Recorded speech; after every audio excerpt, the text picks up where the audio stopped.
कि अभी क्या हुआ है कि मॉडल एक्ट अपने यहाँ लागू हुआ, पूरे देश में कानून बन गया अध्यादेश के बाद। तो उसमें कृषि मंत्री जी का कहना है कि आप कोई भी किसान किसी भी जगह पे जाके किसी भी राज्य पे फसल बेच सकता है। आज हम सब यहाँ एमपी के किसान इकट्ठे हुए हैं, तो हमारे यहाँ माननीय मुख्यमंत्री शिवराज सिंह चौहान जी हैं, उन्होंने कल ही अपने कार्यक्रम में बोला है कि हम मध्य प्रदेश के अंदर में किसी भी राज्य की फसल या धान है वो नहीं आने देंगे।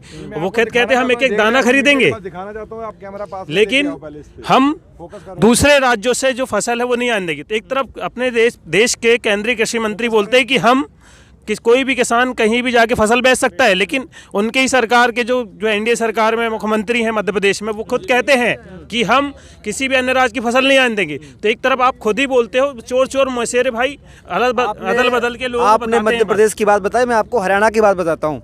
हरियाणा के सीएम मनोहर लाल खट्टर ने 3 दिन पहले अपनी फेसबुक पोस्ट से लिख कर दिया है, ट्विटर अकाउंट में लिखा था कि राजस्थान में बाजरा है वो रेट है और हरियाणा का ज्यादा बिक रहा है, तो राजस्थान का बाजरा हरियाणा में नहीं आएगा। तो केंद्र तो क्या हरियाणा हिंदुस्तान से बाहर तो नहीं है। बिल्कुल, यही तो है मॉडल एक्ट कि आप मॉडल एक्ट के नाम पे किसानों को भ्रमित करके और उनको गुमराह कर रहे हैं।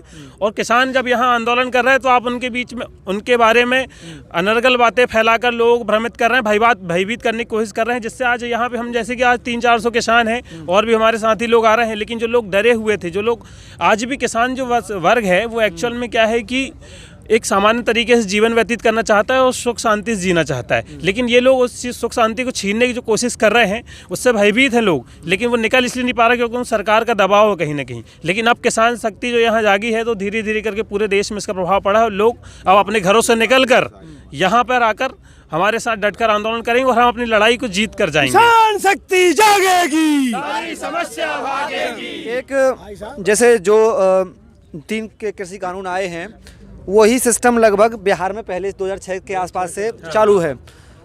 तो क्या आप जैसे बिहार के किसान सशक्त, समृद्धशाली और जो भी संपदा है उन पर, क्या आप उनके जैसे ही होना चाहते हैं?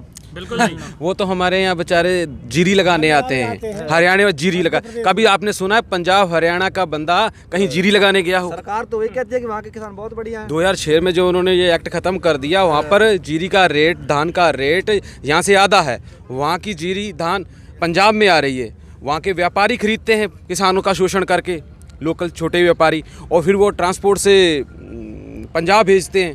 तो ये वो किसान पंजाब डायरेक्ट बेचने सरकार कहती है, तो खुद ही तो अब कानून बना रही है कि कहीं कहीं क्या हुआ है, दल बचे नहीं एक भी, सब दलाल बैठे हैं। दल एक भी नहीं बचे, दलाल बैठे हैं। दल बचे नहीं, दलाल बैठे। पूरे देश का सरकार ये समझ रही है कि इनकी रोज पेशी करते रहो, और पेशी करते करते किसान थक के भाग जाएगा।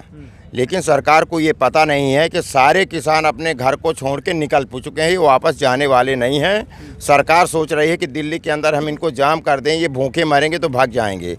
लेकिन सारे किसान जितने आज देश के आ रहे हैं, सारे संगठन, वो 6 महीने साल भर की तैयारी करके आए हैं।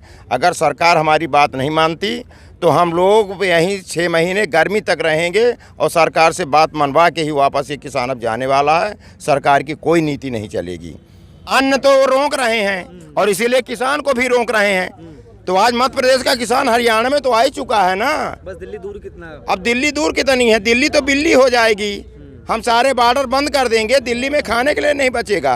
अपने खट्टर सरकार ने, इनके प्रशासन ने हमें इसलिए रोक दिया गया कि आप आगे नहीं जाएंगे। यदि जाना चाहते तो आप चाहे इधर से भटकाने का रास्ता बता रहे हैं कि चाहे इधर से चले जाइए, चाहे इधर से चले जाइए, क्योंकि वो बॉर्डर पहले से सील हैं। तो हम सीधे डायरेक्ट अपने बदरपुर बॉर्डर के लिए हम कूच करना चाहते हैं। तो इनका शासन का कहना है कि आप अपने ट्रैक्टर ट्रॉलियाँ यहाँ खड़े कर दिए, पैदल मार्च करिए।